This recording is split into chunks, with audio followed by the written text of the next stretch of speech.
بلوچستان میں ماورائے عدالت قتل کے واقعات میں مزید شدت کا اندیشہ بڑھ گیا ہے۔ حروف 2 کے بعد ملٹری اسٹیبلشمنٹ نے بی ایل اے سربراہ بشیر زیب بلوچ اور بی ایل ایف سربراہ ڈاکٹر اللہ نذر بلوچ کے قتل کے لیے ایک خصوصی ٹیم تشکیل دے دی ہے۔ جی ناظرین، ایک خصوصی ٹیم تشکیل دی گئی ہے۔ اس کے علاوہ بی ایل اے کے بے رحم آپریشن کے بعد ایک بیٹھک میں ڈیتھ اسکواڈ کو فری ہینڈ مل چکا ہے، اور پھر ہم اس پر بھی بات کریں گے کہ بی ایل اے کی طرف سے بے رحم آپریشن جس شدت سے شروع ہوا تھا پھر وہ ختم کیوں ہوا، اور پھر این اے 256 کی خالی نشست پر شفیق مینگل کو پاکستان پیپلز پارٹی کے ذریعے الیکشن میں کھڑا کرنا ایک بہت بڑے منصوبے کا حصہ ہے۔ اس نشست کے حصول کے لیے شفیق مینگل نے اپنا سب کچھ ریاست کے پاس گروی رکھ دیا ہے۔ اگر شفیق مینگل ٹاسک پورا نہ کر سکا تو کیا ہوگا، اس پر بھی ہم بات کریں گے۔ اور پھر تربت میں نیول بیس پر بلوچ جنگجوؤں کے حملے، خطرناک ترین راکٹ BM-12 فائر کرنا، اور پھر کرخ میں سی پیک کے روٹ پر پچھلے 6 روز سے جنگجوؤں کا قابض ہونا اور جھڑپوں میں 30 اہلکاروں کی ہلاکت کے دعوے کا سامنے آنا، ریاست کی طرف سے تردید نہ کرنا اور حقائق کو چھپانا کئی بڑے سوالوں کو جنم دیتا ہے، اور آج کے ولاگ میں ہم ان سوالوں کے کچھ جوابات کو کھوجنے کی کوشش کریں گے۔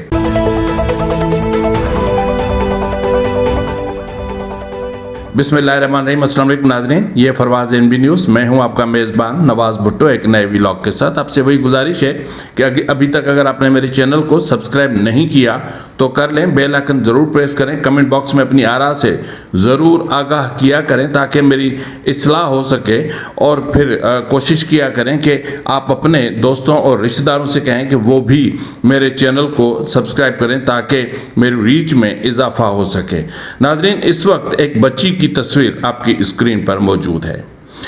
یہ احتجاج کر رہی ہے کیونکہ 17 سال مکمل ہو رہے ہیں۔ کبیر بلوچ، عطا اللہ اور مشتاق بلوچ تاحال جبری طور پر لاپتہ ہیں۔ بلوچستان حکومت اپنے ہی بنائے ہوئے ترامیم اور پھر قوانین پر عمل درآمد کرنے سے قاصر ہے،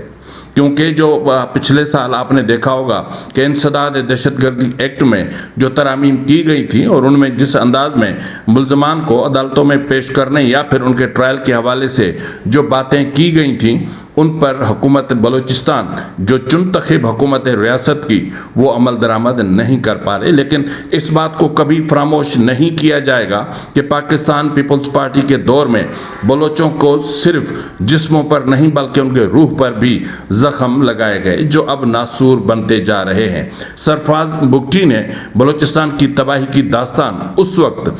رقم کرنا شروع کی جب ان کو نگران وزارت داخلہ کا قلمدان دیا گیا، اور پھر جب زرداری نے انہیں گود لیا، کیونکہ ظاہر ہے کہ وہ اسٹیبلشمنٹ کے ناجائز بچے ہیں، تو جب زرداری نے انہیں گود لیا اور پھر انہیں CM بلوچستان بنا دیا گیا تو پھر بلوچستان میں ایک سیاہ تاریخ کا دور شروع ہوا جو ابھی تک جاری ہے۔ لیکن اس وقت بلوچستان میں جس طرح میں نے آپ سے بات کی تھی کہ کئی سوال کھڑے ہوتے ہیں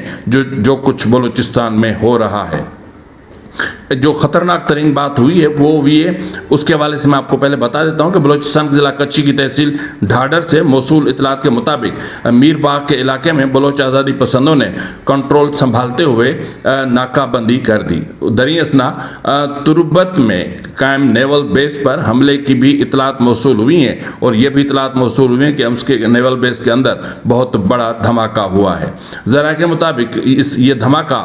BM-12 راکٹ سے ہوا ہے، اور یہ جو B-12 راکٹ تھا یہ بلوچ جنگجوؤں کی طرف سے داغا گیا تھا۔ یہ کیمپ قریبی علاقوں میں ڈرون اور ہیلی کاپٹروں کی کارروائیوں کے لیے استعمال کیا جا رہا تھا۔ بتایا جاتا ہے کہ انہی آپریشنز کے ذریعے بلوچ آزادی پسندوں کی نگرانی کی جاتی تھی اور مختلف کارروائیاں بھی کی جاتی تھیں جن میں آزادی پسندوں کو شدید نقصان پہنچا تھا۔ اطلاعات کے مطابق BM-12 راکٹ نیوی کیمپ کے اندر گر کر زوردار دھماکے سے پھٹ گیا، جس کے نتیجے میں کیمپ میں موجود ڈرونز اور ہیلی کاپٹرز کو بھی مبینہ طور پر بہت بھاری نقصان پہنچا، لیکن سرکاری طور پر اس حوالے سے تاحال کچھ بھی نہیں بتایا گیا۔ اور پھر سوال یہ پیدا ہوتا ہے کہ کرخ سی پیک روٹ نمبر 8 سی پیک 8